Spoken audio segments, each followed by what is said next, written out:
Hello, welcome, ladies, gentlemen, and dogmata to that 6+++ show. I am your host, Tom. It is a wintry weekday in the UK, and I'm all nestled up back at home after a day's work, ready to chat about Sisters of Battle, the Adepta Sororitas, with the one and only Vik Vijay. How are you doing, Vik? Hey Tom, thanks for having me back on. No, Talked it's about Eldar before. Sister Yes. time now. Let's Yeah, go. exactly that. Yeah, I'm really excited for it. Obviously, yeah, we've had you before. Vic is obviously a wonderful player, and I mean, I'm sure a lot of you will know who he is, but we'll get him to talk about what he does in just a moment. But he's got a long-term interest in Sisters of Battle, one of the factions he understands really well, and they're just creeping in at the moment, thanks to some examples being set by a few very good players, which to me I think is exactly the kind of thing that interests me for State of Play. I love it when players do something unusual. I love it when a faction that we don't already really know a lot about sort of breaks through. And indeed, I had your own Ignite teammate, Chris Radford, on when Deathwatch were having that little moment a little while back. That was a really fun episode. So there's a running theme with Ignite boys finding something new that works and showing us. So you and I had a little bit of a bet, didn't we, Vic, ahead of the Coventry GT? Do you want to share with people what our deal was? Man. So, sometimes when you look at the statistics and you see the armies at the bottom of the stats, Yeah. and you're like, okay, all right, so my prediction of how I'm going to do in this tournament, my expectations were Yeah. low. Yes. Very, very low. And Yeah. at this time, you had pre-booked me in and I said, had. I'm much more confident. do you want to come in for State of Play? And I was like, Tom, are you sure? If I go 0-5, are we still recording that episode? And then you went on to offer me coaching services, which is, if anyone out there wants coaching services, it's impossible to get an appointment with Tom because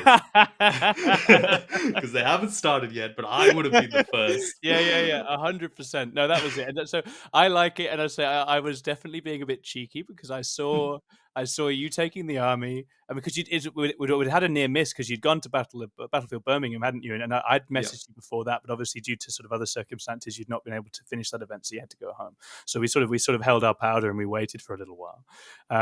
But yeah, I'm very optimistic. I'm a big believer in you and when you take things to events and what's possible. But and this is the really interesting thing, because I think this is where really trusting your judgment and your ability and your feeling with an army sometimes has to go in the face of what the norms of the game in a given moment are telling you, right? So you've got your data, you've got your win rates, you've got people saying, well, Sisters, this is their ceiling, they're like 40 something percent, it's not going to be easy. But I think if you understand a faction and you've found something in there that you really understand, that other people won't understand that well, and that's a nice advantage with something that's coming from a bit left field, and that's something, I guess, someone who understands good matchups as well as you do, there's things you can do, right? Maybe it's not optimal, maybe it's not always easy, but you found something where you're like, yeah, there's stuff I can do here, and obviously we can go into that and talk about that. But yeah, I was confident in your ability to find something like that, and you didn't let me down. We had a slightly weird moment at Coventry GT where it was announced that you'd come second, but you've won it, right? You won the thing. Yeah, the tiebreaker didn't update properly, so when it did update properly, I actually came in first. Amazing. There were a few of us on 5-0. Yeah, absolutely. So that was the 2-day event at the Coventry GT, which is an amazing event. But there was also a good showing at the same event from Jack Tite on Sisters of Battle as well, which I think is worth giving him a little shout out. So two players whose judgment I trust, both demonstrating that there's something going on here if you understand the army and you can leverage it right. So that's massively exciting. So that's what we're going to be talking about today. We'll talk a little bit about the flavor and the character of Sisters in general and where that is. But then I really want to use this as an opportunity to get into your brain and figure out and learn about how you've sort of looked at and dissected and understood this index and got it to a point where you can turn up at a GT and achieve something like that in the face of a meta which people are not expecting it and not sort of anticipating it. So I think that's really cool. And you'll have to crash out at another event and then we can talk coaching. But unfortunately, I just don't know when it's going to happen. I just think you're going to miss out, you poor bastard, because you're just going to keep winning. Afford it. This is keep the only way winning, I'm going to get keep winning these GTs instead. It's the only way to get away from it. So yeah, I mean, let's talk briefly just about you and your background, Vic, for those that don't know you. Do you want to tell people a little bit about you as a sort of long-time 40k player and what you're up to now? Yeah, sure. I mean, I've been playing 40K for a number of years now. It's kind Hmm. of just caught up on me, and all of a sudden, I've played it for like 6 years. Yes. Yeah. From from around the start of 8th edition, Yep. I basically jumped straight into competitive 40K. Hmm. Had a little bit of a knack for it from the Yep. start. It kind of made sense to me, the more Hmm. competitive side of play. And then progressively, I joined a team called Dice Down. Yep. Learned from a lot of people way better than me. I learned from Hmm. Manny Chima way better than me. And then eventually, me and David Gaylord, we Hmm. split off from Dice Down and we made a team called Ignite, Yep. and that's currently who I'm playing for at the moment. We've Yes. kind of tied Ignite in a little bit with the 40K Fireside Podcast, which me and Dave Yes. run, which is a competitive focused kind of podcast, talking a bit about ourselves as well and our journey through competitive 40K. Yep. And I was a member of Team England last year. We Yes. we kind of we were playing to win it, but we ended up, I think, in fifth place. Fifth. Yeah. So yeah, it's been a good run. I'm Yeah. really enjoying Absolutely. it, and I'm at my peak. I would say I think this so. is Yeah, as I think strong so. as I've ever That's been why in I mean, competitive. I should have bet actual money with hindsight. I mean, we've arrived at the point where I can literally be like, I think Vic will win that, so I'll book him for talking about winning it after he's won it. That's a really nice position to be. I mean, what an incredible position. And I think, I mean, certainly from my own perspective, one of the wonderful things about you as a player is that you're so often finding things that haven't yet been done, right? You find new ground, you find new frontiers in the game. I remember the Emperor's Children list when that broke through. Yeah. That was very much your handiwork in many different ways. You were doing some super creative things with Eldar towards the end of ninth, which is when we last talked. Stuff I definitely copied more than a couple of times. Had a good time using some of those ideas. Um, and obviously at the WTC you were kind of the ace in the hole, right? You were the surprise package with the Thousand Suns, and again demonstrating a bunch of stuff that you've been able to find and innovate in there that gave you an edge into certain matchups that a lot of people I think were writing off. So that's an awesome place to be at. That's a really creative, innovative place to be at, and that's certainly from my own biased kind of creative brain. That's the stuff I like. That's the stuff that gets my attention. So yeah, no, it's really really cool. So that's what we're going to mine into today. I mean, let's talk about you and Adepta Sororitas a bit more generally first. Like, when did you first start playing them? What's your kind of long term relationship to the army? So it's up there with Eldar as one of my Yeah. favorite armies. Mm. That Grey Knights and Eldar, those are probably Yeah. the three factions you'll see me on the most whenever I get a chance. Hmm. Purely based on the aesthetic, kind of everything Yes. behind them. I love the factions. Yeah. And Sisters of Battle had a beta codex run in 8th edition. Okay. Where they gave it out to the community and they were like, guys, look, give us feedback on this. This is kind of cool, right? You wouldn't imagine that now. No. But then it was awesome, and it was actually a very very strong codex when it was Mm. released in beta format, uh, with some really cool combinations and really pushing this miracle dice concept. This was Yes. before Eldar had Yeah. kind Yeah. of a Yeah. similar concept, Yeah. so they were the only faction with this miracle dice thing, Mm. and miracle dice is a competitive player's dream because it Mm. gives you consistency, Mm. and it lets you kind of definitely do game plans, which maybe it doesn't make that much difference over each single game, but over an entire course of a tournament it really smooths things out for you. 100%. So miracle dice were cool. I got into them, started collecting them as the plastic models came out, Mm. and I played a couple of tournaments in 8th, a couple of tournaments in 9th, and I've done one tournament in 10th. So Yeah. I kind of Very just very jumping nice. into them at different points. Yeah. There was a point in 9th where I think they were the strongest army in the game. Yeah. But apart from that, in 10th, they haven't really they've been one of the weaker factions in the Yeah. For game. sure. For sure. So it's been an interesting challenge to try and innovate with a weaker index. Yeah, 100%. I can see that being a really worthy task, though. So let's zoom in on that, because my understanding is that the character of how this army plays and what its strengths are has definitely shifted from ninth to 10th, right? It's not exactly it's not doing exactly the same things. Um, and as you say, it was when it landed. Obviously, this was the Wild West of the indices not so long ago, when I think a lot of us had looked at indices in isolation and be like, "Oh, really cool! I like this." I know I was like, "Oh yeah, Drakari looked good, man. GSC looked nuts." Like, there's a few different things, and then suddenly when you've got all the whole picture, you're like, "Oh, okay, we've got a few runaways, and then a few others are going to really find this very interesting in the early phases." So let's talk about, I guess, when you first got a look at that index and your kind of So initial impressions and what you thought, what shone out, what was difficult, why did it sit where it sat on arrival? yeah, I think the start of 10th edition was difficult for the Yeah. meta. It's Yeah. probably the kindest way of putting I it, was gonna say you were because talking about beta test release rules, and I'm like, I mean, I think we I think we do know what that's like. it's quite fantastic how far it's come since that Mm, release, mm. because that Oh release yeah. saw Eldari and GSC just grossly more powerful than anything else. Yes. The problem with a meta where there's something very broken, and we experienced that a lot during ninth edition, is Mm. that it completely crushes innovation across most of the other factions. You Yes. start having to focus on this one very, very strong army if you want to succeed in singles. Mm. And sometimes that can be just a task which can't be achieved. So you Yeah. just end up writing off factions. Yeah. So the start of 10th edition was very much like that. There's nothing Sisters could have done to have competed against these Wraith Knight heavy kind Yeah. of Eldari Exactly builds, that. Exactly that. or the amazing kind of way that GSE played at the start of 10th. Yeah. So immediately they're going in as a faction which no competitive player would ideally want to touch at that moment. Yeah. And that's going to make the win rates plummet down, and Mm. no one's really going to be able to win tournaments with them. And no one did win any tournaments with No. with Sisters at that time. No. Um, No. Absolutely. And so obviously suddenly we get to this slightly more level playing field where Eldar have been brought down, GSC have been altered. Chaos Space Marines perhaps have benefited in some ways from those changes and are actually kind of rising a bit higher, but again, are not the same egregious level of out of control that maybe some of those early indexes are. So I guess was it at that moment that you kind of revisited things and started kind of digging? Was that when you started to revisit it again? So we had WTC, and then the Yep. first tournament after WTC was LGT. Yep. And LGT is an important one. And Yep. at that time, immediately it was just like, okay, let's do Eldari. Yeah. People have got Eldari there, but they haven't really innovated as far as they probably could. So we went Yep. in with Eldari. Yep. And then after that, there was a big gap. Yeah. And gaps are amazing. It's like taking a shower, Yeah. like you take a shower and all the thoughts come into your head. That's what a Yeah. gap Yeah. between tournaments does. Yes, it's And good. in that time, you can analyze things. And the balanced data slate that dropped gave some buffs across the board in different areas. Sisters was one of the armies that benefited from this by getting a good points drop. Okay. And then the second thing is, like you said, nothing ended up broken coming out of that balanced data slate.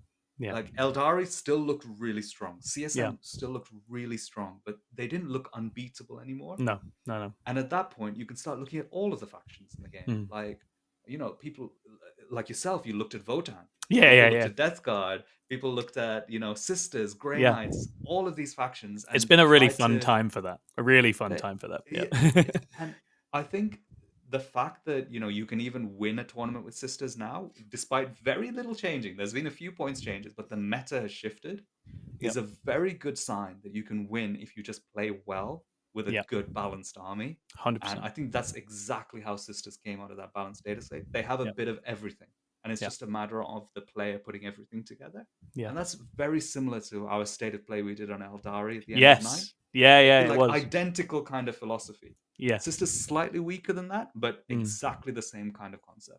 Yeah, no, exactly. And those are exciting moments in a meta when, yeah, you can go and innovate and experiment because there's not stuff out there that is just going to automatically body you. And we've seen it. We've seen this real proliferation of good players trying lots of different things, and that feels amazing. And again, I think it's a lot of reason to be very optimistic, right? I think it's actually all of this madness has only happened in quite a short period of time, right? We've had this massive shakeup, these massive runaway armies, then they've been brought down. And obviously we know we've got another slate coming. So there's I think it's nice for long-term lovers and players of factions, the fact that armies that land a certain way can then actually be brought up. I mean, with Votan, that was really funny and demonstrative, right? They can have a complete U-turn and suddenly be right up in mixing it up with the big boys at the top of the game. Tau, similarly. And so I think that kind of proactive approach to balancing is something we should all be very appreciative and excited about. So let's pick up there then. Let's start this process, right? You start digging. You've someone's given your brain too much time to operate, and it starts thinking about Sisters. So talk through the process of going back to it, revisiting it, and starting to figure out where it sits and what you can do to succeed with it at the highest levels. How did you kind of go about that? Okay, so first thing you do with a codex or an index is look through it and find if there is something too strong in there. Yeah. Like often there'll be one thing which you'll look at and you'll be like, that's too good. And, Yeah. and for Sisters, they have that in the Arc of Flagellants. Okay, They're okay. too good. Yeah.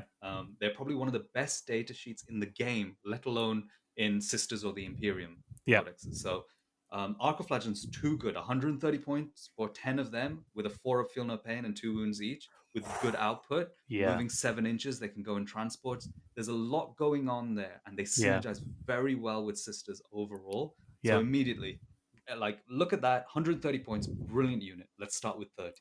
So we've Yeah. got 30 Arcoflagellants in the list. Now we build backwards from the 30 Yeah. Arcoflagellants. Yeah. So Yeah. the Yeah. Okay. Arcoflagellants have a very obvious playstyle, which is they're just going to kind of go forward, disrupt things, score primary, deny primary, kill chaff. Great unit. So now we've got 390 points left in the list, and now we have to start looking at kind of our core Yeah. game, kind of how we're going to win the game, how is Mhm. the meta, and all of these things. Mhm. I'll talk you through my per individual process, and hopefully we can get some lessons out of that. But Oh, I mean, it's just amazing to hear, right? Let's do it. when I looked at the meta, I realized if I want to go 4-1, Mhm. there are probably lots of different options I have here to try and do that. Like, I'm quite an experienced player. I can try and just push my player skill through for that. But if I want to go 5-0 and win a tournament, I'm going to have to play against players who are as good as me, with armies that are very, very good. And Yeah. those armies are CSM and Aeldari. Those are the 100%. Yeah. two I've kept in mind here. Yeah. And for CSM and Aeldari, I'll focus on one at a time. So Yeah. Aeldari is probably the interesting challenge here, because there's nothing in the entire Sisters Index that can deal with Wraithguard with Phantasm. It's just impossible. You can't Yeah. actually get to grip with them with Yeah. anything that can kill them. And Mhm. even if you did with any unit in the index, it's not really going to do anything. Yeah. So now you've got to look at ways of controlling that unit, Mm. and also how you deal with everything else around it. So Sisters have a very good unit in the Exorcist, which is a very unique kind of indirect anti-tank Yes. Yes. weapon. It's really when the preview for the Sisters Index came out at the start of 10th, everyone looked at that gun and said, "Whoa, that's really good. That's Yeah. better than anything we have at the moment." Yeah. And it's D6 plus 2 shots, strength 10, minus 2, D6 damage. Yeah. And that adds up, because if you now put 3 of those in, you have something that can have a fight against Night Spinners. Yes. It's an Still not anti-tank unit that's hunting tanks rather than correct. infantry, right? That's the thing. Yeah, exactly. Not great into infantry, but it's okay. You can do a bit of chip damage, but Yep. now you've got an answer for the Night Spinners, and it's Yeah. not a reliable answer at all. They're taking 4-up saves, they've got fate dice, they've got a CP reroll. So chances are your 3 Exorcists may not kill a single Night Spinner, but your 3 Exorcists may kill 3 Night Spinners. And if you've got a chance, you've got That's a chance. it. Yeah, and you've got a few special dice of your own, so you just need to get one or two Exactly. through, and then you're looking good. Yeah, amazing. Exactly. So you've got a chance against the Night Spinners. You make sure you deploy kind of a little bit more aggressively, because they've only got 36-inch range. So you've got Yes. to have range. And if you go first, boom, maybe you kill 2 Night Spinners. It's not even that far out of the ordinary, and all of a Yeah. sudden you've got all the momentum. So Yes. perfect. We've got 3 Exorcists, 30 Arcoflagellants. Okay, Looking very good. nice. Yeah. And now we look at the other strengths Sisters have. They have loads of cheap stuff.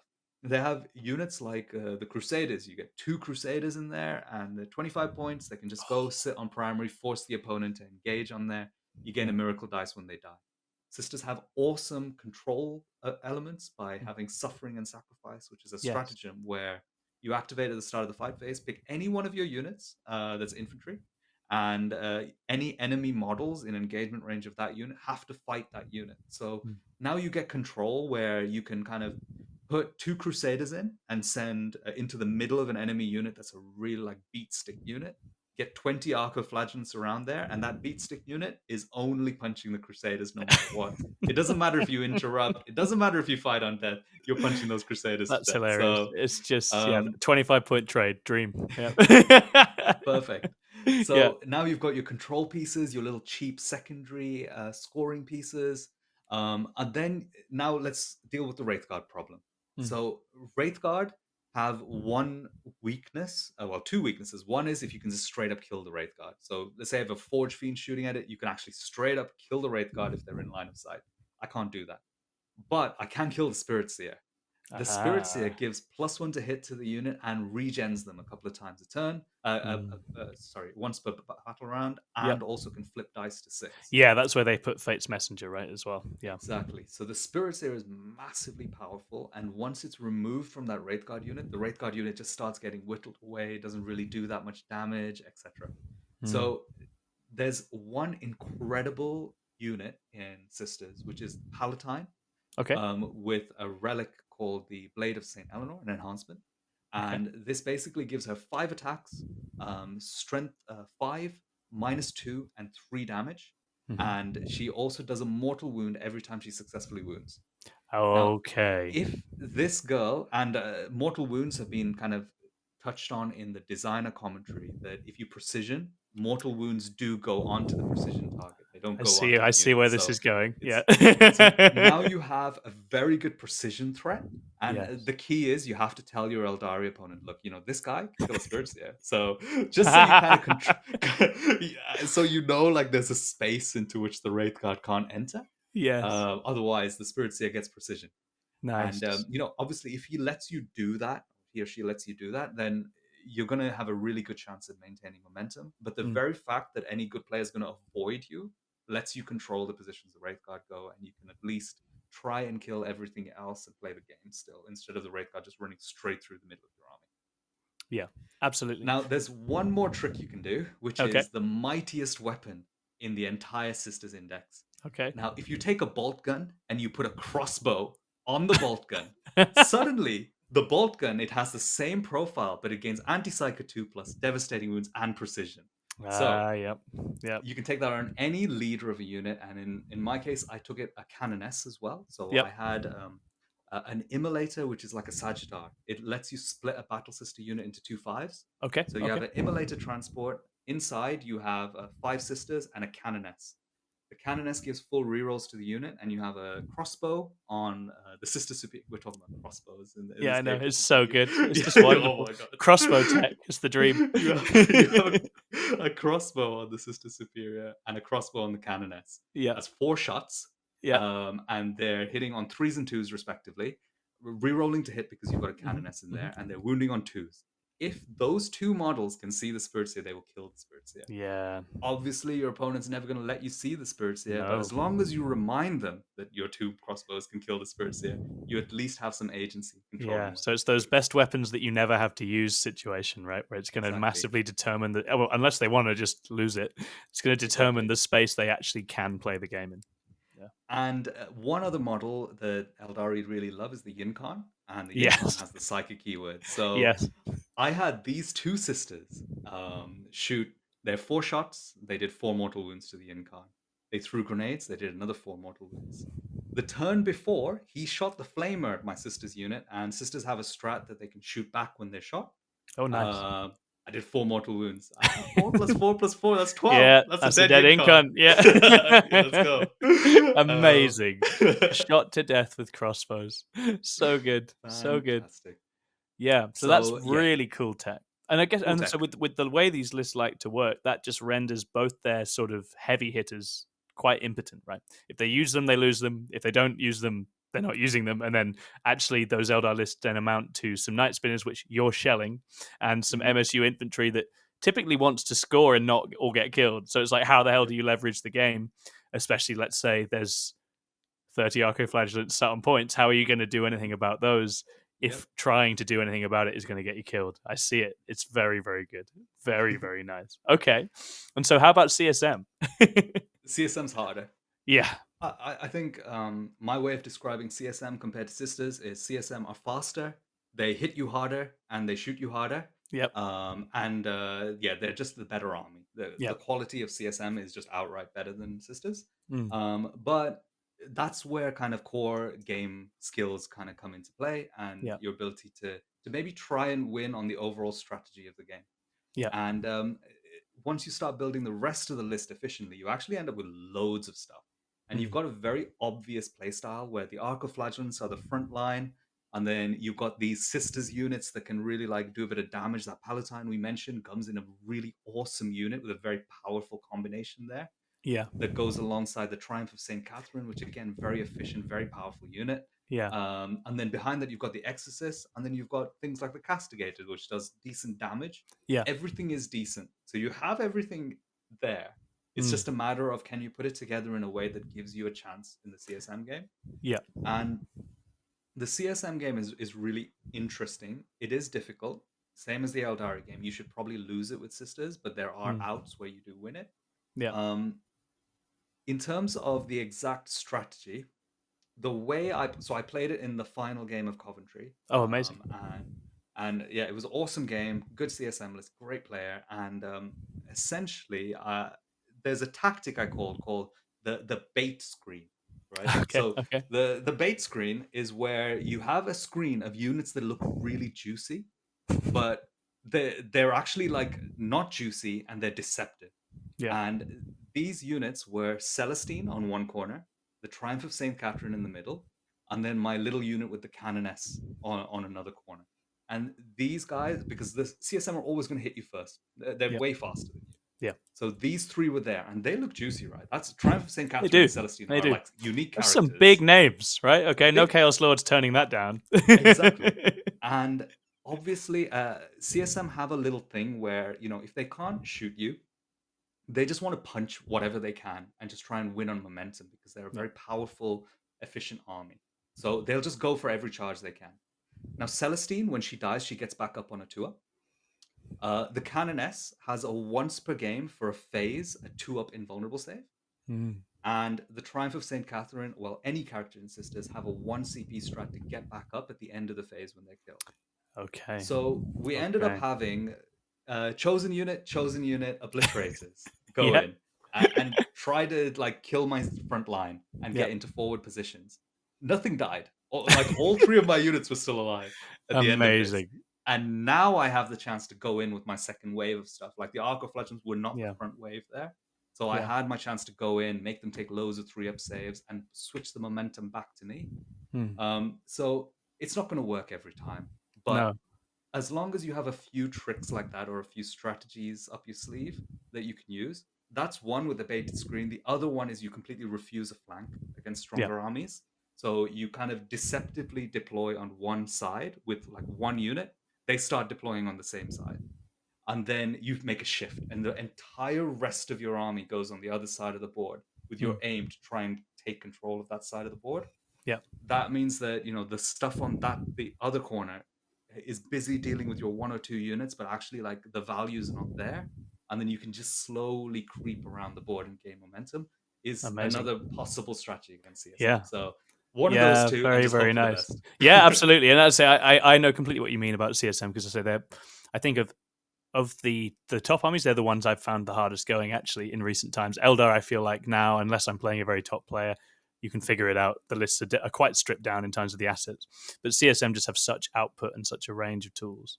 And I like that idea because I guess you're forcing commitment of assets whilst minimizing your losses, right? You've got stuff that's going to get back up. You've got stuff that they have to respond to. And actually for CSM, that costs them important activations. Like, do you want to shoot your obliterators no line of sight to get rid of me? Or are you going to stick them out? Like, you only get to do it once. So you're going to do it to kill someone who's going to get back up? Like, I think that's a really interesting question to pose for them. And things like the Lords only have their birthday once, right? You know, they don't get to celebrate twice most of the time. So that's a really clever interaction with the army and the way it deals damage and the sort of one-off nature, I guess, of some of its key spikes. So that's really smart whilst keeping your assets kind of in line. And the Arco-Flagellants just feel like such a powerful force because I think points-wise, they're the same points as an Aberrant Brit, right? But that's 30 bodies with the same sort of 4-up, feel no pain, stodginess, and it can be in 3 places. That's really interesting and very durable. So I mean, let's obviously you've talked about your final game there, and it sounds like you played it really well. Let's talk about your kind of overall run at Coventry, and I guess what you learned in the field, as it were, actually properly testing the army in practice. Because obviously, as you say, you were going into this not sure quite what the ceiling was, not quite sure how it's going to go, doubting yourself a little bit, getting ready to get coaching from me, all those kinds of things. But obviously, in practice, this has worked out perfectly. You know, it's got you all the way to the top of the event. So what did you learn in the games? What kind of matchups did you face? And then what kinds of things did you learn about how the army sits currently as you went through the event? So interesting you say about practice, because Yeah. I lost 90% of my games in practice with practice against the other Ignite guys. Well, this is I the just problem, right? If you're testing it into the scariest men in the world, like it's like I took off my training weights when I went to the tournament, yeah, and yeah, then I yeah, actually like, whoa, I'm so fast, you know? And yeah. um so in practice I was using a unit called Paragon Warsuits. They're Yeah. an iconic unit for sisters. And they go with Morven Val. Very Mm. powerful unit. The best hammer that sisters have, to be Yeah. honest. And they can play brilliantly out of strat reserves, rapid ingress them in, run in, shoot something, charge something. Fantastic unit. And a lot of people were getting success with that in America. Pretty much Mm. all the kind of lists that were doing well were using this unit. I played against the Ignite guys, and they would literally put one model in the perfect spot where I would Yep. love to drop down. Yep. And my only option is to drop in like this useless position in Yep. some random corner of the board. And it Yep. happened every single game. Yep. So cut them out of my list Mm. and took something different. I played one game with the updated list against Liam. I beat his Eldar, and I was like, let's Hey. go.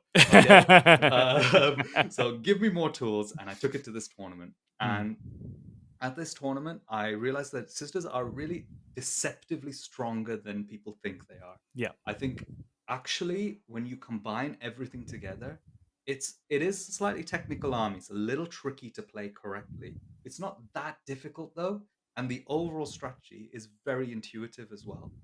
And in all of my games, every element kind of did something in the sisters list, be that the indirect fire, the characters getting back up, the arcoflagellants holding things, the Mm. castigator coming out of strat reserves and taking up that beautiful Hey. UKTC kind of Yeah, long yeah. flank line that you can get. Mm. Um, Everything worked really nicely, and obviously I had some more challenging games once I got out of kind of my first two games were a little bit more straightforward. I played against Yeah. Custodes and against Yanari. Mhm. And then I went straight into like triple night spinner Aeldari after that. Yeah. And, You're up in the big boys now. Yeah. yeah. Okay. And during that game, all kind of the thinking that I'd done about the Exorcist and the Condemned of Volca, like his Wraith Guard were the only thing to survive that game. All 10 of them. And on turn 5, they were at the edge of his deployment zone. No Oh my further forward word. than that. Oh my word. So Put the fear it's of God like, into him. I like it. Yeah. yeah, exactly. There's crossbows here. Yeah, Watch out for those. yeah. Yeah, yeah. So little elf has to take that very seriously. That'll go right through his nice shiny helmet. That's the last thing he needs, right? So yeah, it all went to plan as I Mm. played through the game, and I think it was one of the most fascinating experiences of kind of if you just bring like a balanced army, you can just have play into anything, and Yeah. the rest is up to you and the dice and your opponent making mistakes, etc. Mm. And in this tournament, it just epitomized that everything kind of just worked out eventually. Yeah. Not because of my dice. My dice were really good in my first two games, and then they just kind of became really bad. But despite that, it doesn't matter what happens with the dice. Mm. Your units move 7 inches, and the dice aren't involved in that movement. Just do Mm. all the stuff you can with your core game skills to create a good board position. Absolutely. And yeah, it worked out really, really well. No, that's fantastic. And I say the training weights thing is an interesting analogy because I think that's where quality of practice can be so valuable, as you say, because it's just the actual competitive world much wider range of types of lists, types of skill expression. If you're playing literally the hardest games on the regular, that's going to set you up so well for it. And it's interesting to hear that it was going, it was that tough. It was that uphill in practice. But that's obviously an amazing then feeling to actually get into the field and for it all to work out. So that's fantastic. So we've talked a little bit about the sort of stratagem combination plays already, right? We know we've got Crusaders with the you're going to have to fight us. We know you've got characters getting back up again. Are there any other sort of notable stratagems or enhancements in the Sisters Index that you think are worth consideration? Yeah, there's some interesting ones. Mm. Like sisters have a good suite of stratagems. So we've already talked about the get back up stratagem, Mm-hmm. and also the shoot when you're shot stratagems. Really Yeah. good. Yeah. You have to lose a model for that, so you can't use it on a vehicle, unfortunately. Okay. You, Okay. you can use it on your kind of infantry squads. Mm. There's also a stratagem for Mm-hmm. +1 to wound, just in combat, which is brilliant. 1 CP +1 to wound. Really Arcoflagellants good. have 60 attacks for 10, so that Yeah. really does add up. Those are the Yeah. main ones. Now, Yep. the power of the shoot back stratagem is the key combination for the most powerful unit in the army, in my opinion, which is a combination of two Mhm. characters and 10 battle sisters. And this is the Palatine we mentioned earlier, a Dialogus, Yep. who's like this priestly character. You add her in, and she means anytime you use a miracle dice, it automatically becomes a 6. Now you have those two in a battle Okay. sister squad who has a multi-melter and a melter gun. Now, this Mhm. multi-melter and this melter gun are the most terrifying things in the Imperium, because you may look at it and be like, well, that's 3 shots. That's not going to do anything. My melter guns don't do anything. But at the moment, the Palatine gives the unit lethal hits, which means any 6 to hit is automatically a wound, and the Dialogus can trigger that with any miracle dice that you throw in for your hit roll. The Mm. Triumph of St. Catherine is the third character in this combination, who is just on her own, but she gives a 6-inch aura of a number of different abilities. The single most powerful one out of those is you can use as many miracle dice as you want on units within 6 inches of the Triumph. Okay. So all of a sudden, you've got these 3 melter shots where if you throw in 3 sixes, you can do them one at a time here just to get maximum efficiency out of it. Okay. Automatic lethal hits. Anything that goes through, throw in another miracle dice. Automatic 6 damage or Oh my 8 word. damage if you're in melter range. So, um, yeah, watch out. They're so Yeah. brutal. And then Spike damage. obviously in combat, if you're going into combat with that Palatine there, just throw in 5 miracle dice, and they're 5 sixes, which are automatic lethal hits. That's 5 mortal wounds, and now you're taking 5 3 damage saves. Yeah. So this unit combined with the Triumph of St. Catherine is the perfect way to dump all of your miracle dice. Yeah. That takes me to one of the enhancements, which is actually good. The only other enhancement that's good is something called Saintly Example. Okay. When the character with it's only 10 points. When the character with the enhancement dies, you gain an additional D3 miracle dice on top of the 1 you gain for any of your units dying. That's very Okay. powerful, and Jack really used that to maximum efficiency. Yeah. You basically get your miracle dice, and then you bring the unit back up at the end of the phase for 1 CP. It dies again, you get the miracle dice again. So Beautiful. you can end up with loads of miracle dice in your pool, which you can just dump in around the Triumph of St. Catherine. Fantastic. No, extremely cool. Yeah, so that's just, as you can see, there's massive combination play in there. And that's because, I mean, that was one of the big things I remember when the index dropped. People were like, how is it going to get through like T12? Like, what are its guns for doing that, right? You've got the faction rule, but that's not activating at a time anyone can control or wants necessarily with the +1 to wound. So this, I guess, helps you hose down those kind of big, hard targets, right? Get you through a land raider or something at a pinch. Yep. Very, very useful thing to have. Okay, no, that's awesome. I mean, one unit, as I say, that you've mentioned that I'm interested in as well is the Castigator, right? This is obviously a beautiful looking tank. Came out in the sort of second release. What's the kind of general role of the Castigator in combination with the other stuff that you were talking about? Castigator is interesting because the Castigator has a lot of guns. Yeah, right. It's 140 points, so it's quite aggressively pointed. nice. It's basically the sister's predator, and it's got a battle cannon on top, which is a really really great profile. It's kind of Mm. deceptively good. It's D6 plus 3 shots, cool. Blast, cool. Mm. It's strength 10 -1 3 damage, but it ignores cover. Okay, yeah, It there you go. all Yeah, the ignore cover makes a huge difference, Mm. and it rerolls to hit against vehicles and monsters. But it's just great across the board. There's a lot of stuff with 3 wounds, and if you go back to our discussion about CSM, this is a great profile to throw into CSM Chosen, yeah, because that AP1 ignore cover 3 damage is just perfect. yeah. It also comes with 3 heavy bolters, which is a lot of heavy bolters. That is all the heavy bolters. Yeah. It has a storm bolter, but it also comes with a hunter killer missile. And Okay. basically, Okay. every sister's vehicle has a hunter killer missile. And that's strength 14 -3 d6 damage. So that's a Yes. very powerful anti-tank gun. So It there's is. actually a My decep- Votan don't like missiles like that, right? They really don't. I played against like Devilfish Heavy Tau, and I was like, Mhm, oh, I had not factored Seeker missiles in. I am mhm. losing Sagittars left, right, and center. This is a disaster. So it's a really nice asset to have for like those early stages of a game. We need to get transports open and stuff. Yep.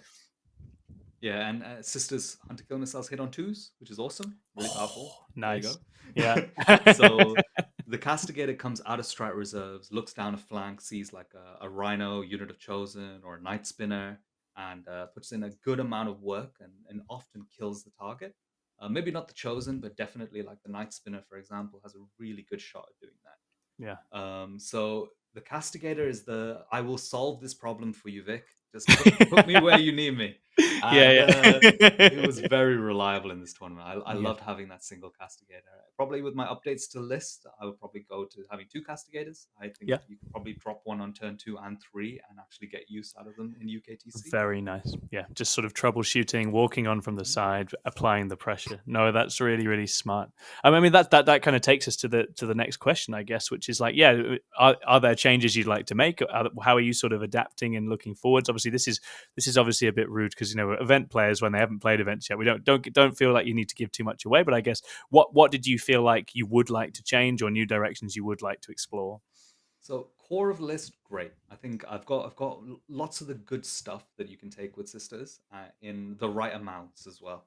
Hmm. Now I added a little bit of flavor. I love my Celestine, so like I had to find a way of getting Celestine into the list. It doesn't Yes, matter if she's actually optimal, but I'm gonna find a way to make just it a useful. beautiful model. Yeah. Yeah, I love Celestine. So I included her in the list. If I was gonna be purely optimal in this, she probably should be a castigator. To be honest, they're the same points, but the castigator is just always gonna give you value.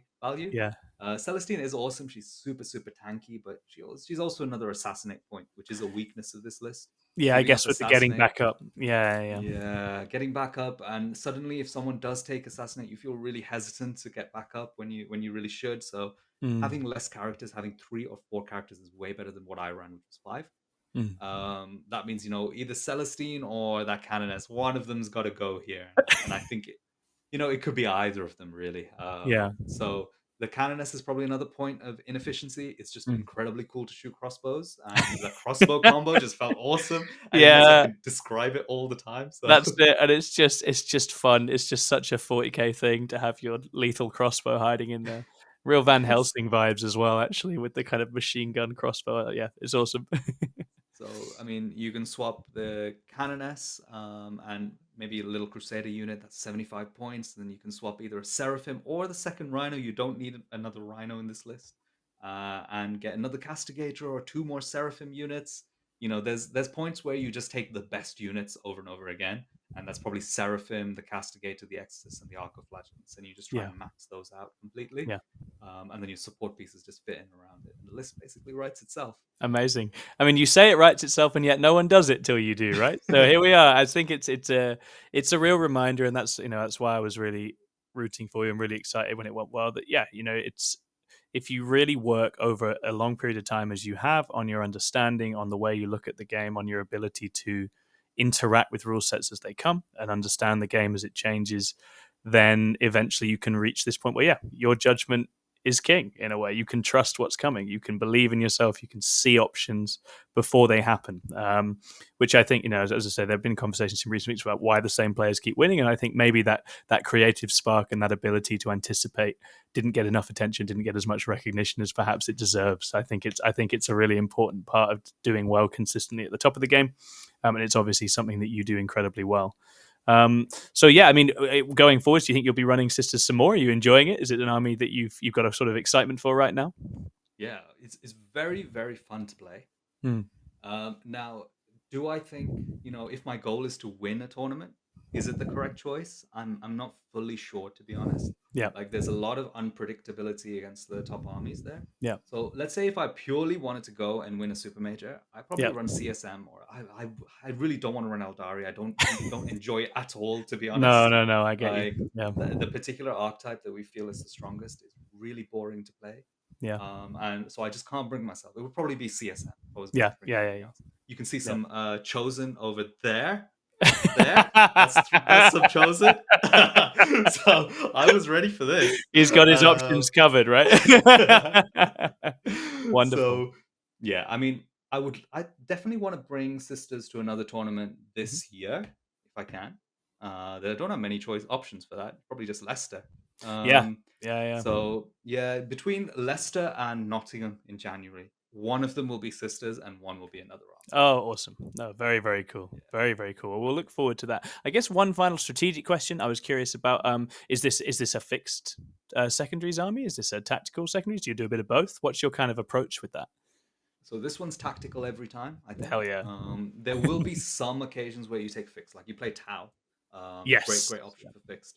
But most of the armies nowadays are not really giving up a very reliable secondary unless you really push for it with Assassinate against Eldar or something. But even then, Yeah. they're cutting down their characters as well. So Yep. I think most armies are not giving up thick secondaries and they're considering it in their list design now. Hmm. If you have the option to, because you're playing against Knights or Tau, then go for Bring It Down and deploy Teleport Homers basically for any army in the game. But otherwise, Tactical has the massive power that on turn one, you often can't do both of your cards and you can gain a CP. So Yes. that means that you'll be going into battle round 2 if you went first on 4 CP, which means that across the entire game, you can really fuel all of your combinations of stuff. If you go second, you're starting on 5 CP on round 2. So Whoa. you have loads of CP, which Yeah. means, All the toys. you can constantly threaten to heroic intervention, interrupt. Yes. Sisters have a fight on death strat.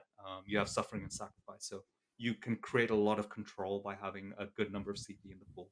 Yeah, amazing. No, really, really cool. And yeah, tactical. I think tactical's back in vogue. It's a cool set, as you say. It just gives you other assets and resources, as well as being a little bit harder to know exactly what they're going to do each turn. So that's really nice to see too, because I do like the cards. The cards are fun. They're a good time. Very fun. And so I guess just to finish up, because I really think you've covered it all in some remarkable depth in a really succinct period of time. So well done. It's fantastic. It makes it really nice and easy. Let's think about. I guess we've just had announced there's a sisters book coming, right? We've just seen that there's a sisters book on the horizon. I guess as someone who plays the army, what would be like one or two things you'd love to see with that? What are directions maybe you'd like, or things you'd like to see emphasized in a new sisters book? So, I mean, I would love combat to be a little bit better. I Yep. think some of the iconic combat units, the Zephyrim, the Repentia, the Oh, poor Celestine, the Repentia. Yeah, they're on Sacrosanct, the bench. Yeah. I mean, they have the foundations. They're a cheap kind of little infantry unit with okay profiles, but they all have one, two little attacks, Mhm. one, two little AP. I would love to see maybe not faction rules. I don't want to go down the line of you get +1 attack, +1 AP, I'd love to see stratagems which help to kind of improve particular units, like a stratagem specifically for Repentia, stratagems for your jump pack infantry units to do some extra stuff. I Mm. want to see all the power in the stratagems, and in terms of core top level rules, I actually love the current rule, the +1 to hit if you've lost a model, and Yeah. +1 to wound if you're below half strength. That's Yeah. really super iconic sisters, Mm. but maybe some more like some stuff they've never done before, more kind of miracle dice manipulation, Yeah. like a faction rule where if you gain a miracle dice, you can increase or decrease the value by 1 whenever it's gained. Something super Mhm. powerful and cool Yeah. like Yeah. that. Mhm. Or you can like sacrifice 2 miracle dice to make your next miracle dice a 6, stuff Yep. like that. Yeah. Something innovative and not really boring. I would love to see come out of the Sisters Index Codex, Yeah. because Sisters are perfect for throwing in all the weird and funky That's ideas of the thing, right? If they feel like an army, you can be confident will get some weird and interesting stuff, and so that's exciting. And they are incredibly thematic. They're a bit weird, a bit dark, a bit gothic. So they fit right in. They're definitely, of the Imperium armies, they're the one that's got enough weirdness going on to kind of catch the eye, I think, which is awesome. Okay, wonderful. I mean, I know we promoted it at the start, but is there anything you want to plug before you go, Vic? Anything that you've kind of got coming up? Yeah, sure. I mean, 40K Fireside and Oh Team yes. Ignite are just two amazing things which have really made my 40K experience great. And Fireside, especially, I think we do give out like loads of knowledge as much as we can to try and help the Mm. listeners learn as much as we can, Yeah. as they can about the game. And Team England have just started a podcast. So if you want to follow Team England's podcast, I forgot the name of it, but if you search Team England podcast, Lion's it's Den or great. something, right? Lion's It's Den. something like that. There Yeah. you go. Just so you can follow the progress of that. I know, Tom, you're applying to be a player this year. Yeah, I've been Uh, involved. I'm really enjoying it. I think I say it's you just learn, you just see the game in a whole new way, don't you? When you have access to all these brains, it's amazing. yeah, so it's an awesome, massive thing. The Team England is one of the best teams in the world. So, best of luck to you, Tom. And Oh, if you thank you. guys want to follow the podcast and see how the progress of everything's going, that's a really interesting thing. Yeah, definitely. Highly recommend both. And yeah, 40K Fireside, as you say, incredibly smart, generous, and empathetic content, Ooh, which is what one we more want. plug. Oh, yeah. One more plug. Yeah. or Sister Act 40K, Oh yes, which yes. is the most amazing Discord server you could ever imagine. You have to be on the Patreon for that, but Mhm. their Patreon only Discord is incredibly supportive of people who are trying to get better with sisters. And I know a lot of the ideas that I've kind of come up with now have been bounced back through Yeah.